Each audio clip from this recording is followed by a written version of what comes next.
বাবার সামনে থেকে মেয়েকে তুলে নিয়ে গেছে দুর্বৃত্তরা। তখনও মেয়েটি চিৎকার করে বলছিল, মেয়েটা বলে, বাবা আমাকে বাঁচাও। সমস্ত ইমামের কাছে আমার দাবি, আমার ইজ্জত গেছে, এটার জন্য আমি বিচার চাই। বাবা তাদের সাথে পেরে উঠেনি, কারণ তারা সংখ্যায় ছিল 50 জনের মতো। এরা 40-45 জনের মতো একটা গ্রুপ ছিল। পৃথিবীর বুকে আমি একমাত্র বাবা, আমি একমাত্র বাবা। একটা মেয়েকে তার বাবার বুকের থেকে অস্ত্র থেকে বাস্তব নিয়ে যা, এটা একমাত্র জীবন্ত সাক্ষী আমি। জানা যায় মেয়েটি মাদ্রাসায় পড়তো। যখন মেয়েটি মাদ্রাসায় যাইতো তখন কিছু ছাত্র দলের নেতা কর্মীরা তাকে ডিস্টার্ব করতো। এরা নাকি ছাত্রদল করে। মেয়েটি বাসায় এসে নালিশ করে আমাকে কিছু ছেলে রাস্তা অবরোধ করে কুপ্রস্তাব দেয়। তখন মেয়েটির পরিবার সেই ছেলেকে নিষেধ করে যে এরকম যাতে আর ডিস্টার্ব না করে।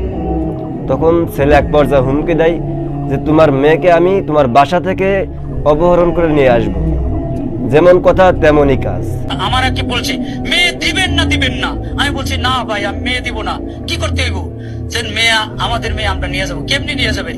জোর করে নিয়ে যাবো। এই কথা বলে আমার ঘর থেকে বের হওয়ার সাথে সাথে অ্যাকশন শুরু হয়ে গেছে। তাদের ডাবল তালা এখানে লাগাই, ডাবল তালা লাগাই আমি এই জায়গায় দাঁড়ায় আমি ভিডিও করার প্রস্তুতি নিয়েছিলাম।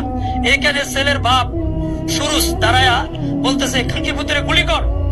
তখন সুমিত দৌড়ায় আসছে, দৌড়ায় আইসা আমাকে এখানে থেকে পিস্তল বের করেছে।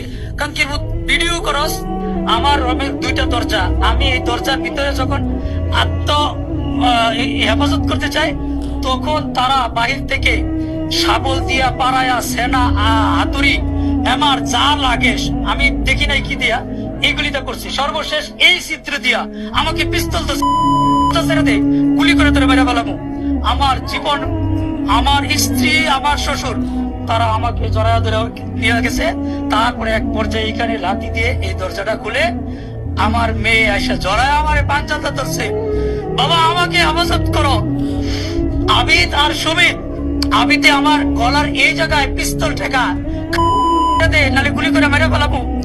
আমার মেয়েটা বলে, বাবা আমাকে বাঁচাও। পৃথিবীর বুকে আমি একমাত্র বাবা, আমি একমাত্র বাবা।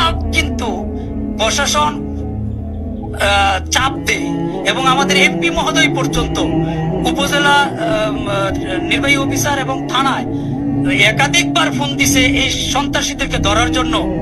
জানি না কার ইয়াতে এখন পর্যন্ত মূল আসামি ধরে না, আমার সাথে সমঝোতার কথা বলে।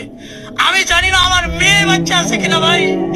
আমি আজকে আপনাদের মাধ্যমে আমার মেয়ে আছে না নাই এটা জানতে চাই। আমি একজন ইমাম হিসাবে দেশের সমস্ত ইমামের কাছে আমার দাবি, আমার ইজ্জত গেছে, এটার জন্য আমি বিচার চাই। আপনাদের মাধ্যমে, ইমামদের মাধ্যমে প্রশাসনের কাছে এবং প্রশাসনের সর্বোচ্চ যারা আছে, আমি উপজেলা সবাই জানাইছি। আমি এখন পর্যন্ত কোনো বিচার পাই না। কথা বিভিন্ন জনেই বলে।